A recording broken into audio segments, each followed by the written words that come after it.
Okay, here I am again, and I'm here to help you practice those muscle building exercises that we did in class. Now remember, maybe many of you don't think of pronunciation as building muscles, but really it is. You have to retrain the muscles in your cheeks, and you have to retrain your lips, and you have to retrain your tongue to do new things. So the exercises I gave you in class are going to help you practice that, and are going to help you build those new muscles. Now, if we look at the sheet that I gave you in class, it looks a little bit strange. You know, why these words? Well, we're going to practice these words because they are the ones that are going to help you stretch your lips, your tongue, and your jaw to the widest dimensions possible, because in English we really like to move the muscles of our mouth. Unlike a lot of you speak Spanish where the muscles are very tight, or in other languages where the muscles are loose. English is this rhythm of tightening and loosening and moving your mouth, as you can see, I'm doing right now. So if you take out that sheet that I gave you in class, it looks like this with the 9 practices. If you get that out right now, you can begin and practice with me. Now remember that the first word is why. Okay, if we look at that word, the why, what's happening with your mouth when you say why? Why? You'll notice that all of a sudden your cheek muscles are going to get really tight, and all of a sudden your lips are going to get really tight and move forward. And then all of a sudden there'll be a drop. So it's going to be tightening and dropping. So why? Let's say it with me now. Why? Why? Why? Did you feel that? Let's try it one more time. Why? Why? Why? Okay, now we're going to move to the next one. In this word, you're going to again feel that tightening of your lips and dropping, but this time a little bit differently. So the pan, to make the P sound, your lips are going to have to come together. And then the your jaw is going to drop, and then it's going to close again to make the N. And that's another movement you're going to have to practice because we use it a lot in English. So let's try that again with pan, pan, pan. Okay, one more time, and really try to feel that dropping of your jaw. Pan, pan, pan. And also in that one you're going to notice you don't have as tight muscles as you did with that why, why, why. Your cheek muscles were really tight, and why, why, why. But not in the second one. Pan, pan, pan. There's movement, but it's a lot looser, and your jaw drops a lot faster when you do that. Pan, pan, pan. The next one, again, you're going to have really tight muscles in your cheeks and really tight muscles in your jaw. And this time, though, we're going to start with the mouth is wider, and then it's going to get tighter, and it's going to get small. The opening is going to get smaller. So let's try that with yellow, yellow, yellow. You're not going to be able to say that word unless it's really, your jaw muscles and your cheek muscles are really tight.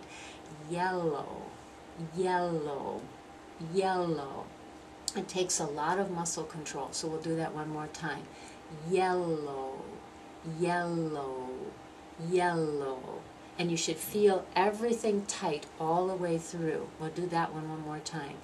Yellow, yellow, yellow. Now this next one is going to be completely opposite from the one we just did, because this one, in order to pronounce this well, everything has to be rather loose. And we're also going to feel that dramatic drop, but it's going to be a loose drop. So here we go. To do it's hot, it's hot, it's hot. You see that? The I. You see the position of my mouth here. I. And I don't feel any tension here in my cheek muscles at all. It's hot. It's hot. And my jaw is dropping, isn't it? It's hot. It's hot. It's hot. It's hot. It's hot. It's hot. Okay, if we look at the next one, now we have a contrast again. And this one, we're going to have closed mouth, and then you're going to have open mouth and closed mouth again, but very, very tight. So it's that open, close, open, tight. And it's this is the sound a dog makes, so it's gonna feel a little bit funny saying it, but it's wonderful in terms of practicing and tightening the muscles in your cheeks and in your jaw. So watch that, and for the B, everything has to be completely closed to make that first B sound. So bow, wow. You could feel that ow, oh, and you can feel it. In order to do that ow sound, you really have to have that tight cheek muscles. Bow, wow. And if you're shy, or if your language does not allow you to move your muscles, this is going to be very, very difficult for you. But the only way to do it is to really make those dramatic movements and tighten all of the muscles in your cheeks and in your jaw. So, and also to drop that jaw for the ow. So bow wow, bow wow, bow wow. Okay, we'll do that one again. Bow wow, bow wow, bow wow. Okay. This one also is, again, another one that's going to require you to round your mouth and drop your jaw. It's the first sound is going to be tight, and the second sound is going to be loose. So tight, loose, tight, loose, tight, loose. That's what this is helping you practice in that. Okay, okay, okay.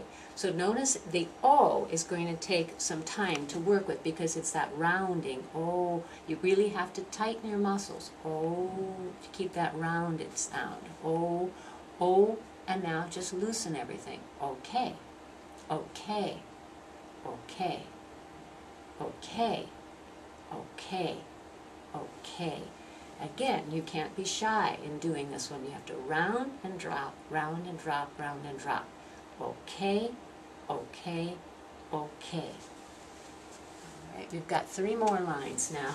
This one, again, is that dramatic tightening and opening, and it's notice ooh, ah. Again, you feel that tight muscles here in your cheeks and tight muscles in your jaw. For ooh, then ah, ooh, ah, ooh, ah.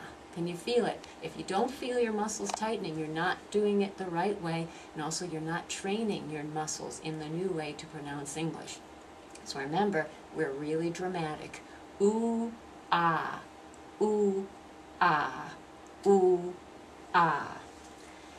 This next one, this next exercise is to help you watch how your jaw can drop in increments, slowly, slowly, slowly, slowly. These are what are called the front vowels in English, so they're all made in the front of your mouth.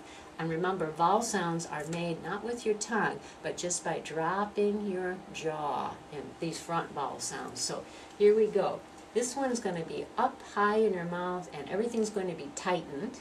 And then you're going to relax, and you're going to relax a little more and relax a little bit more. That's how you're going to do these sounds. So here we go. The first one is that E, E. This is tight, this is tight. E, E. Then you're going to drop it a little bit, very little. I, E, I. Then you have A.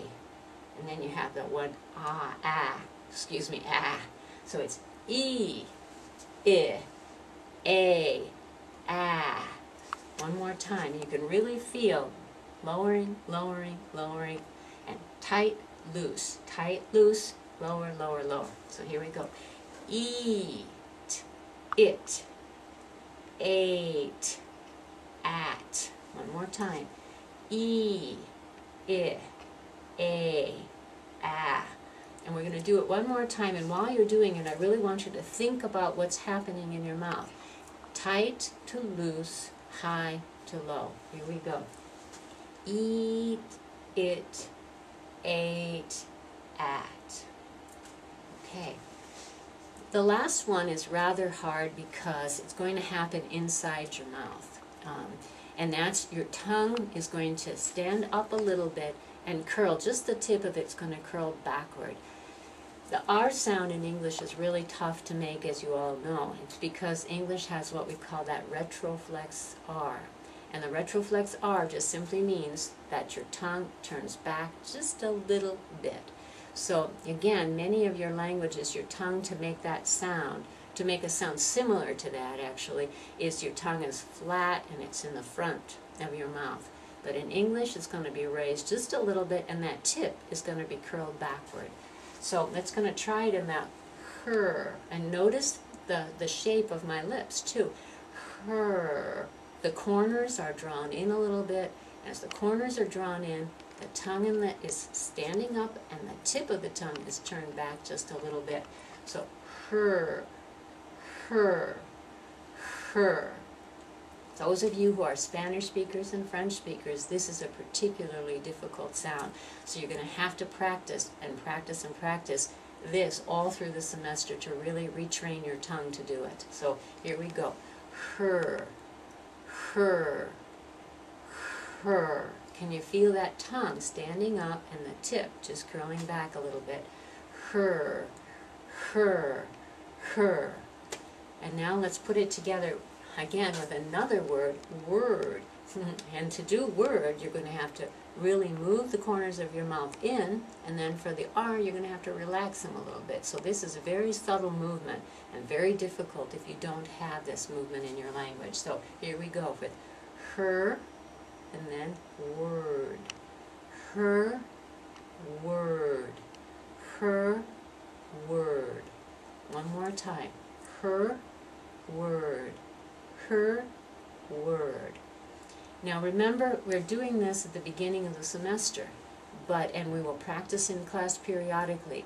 But if you're really concerned about improving your pronunciation, this is not glamorous and it's not fun, but if you keep doing this every single week, what you're doing is retraining your muscles and your muscles to make English sounds.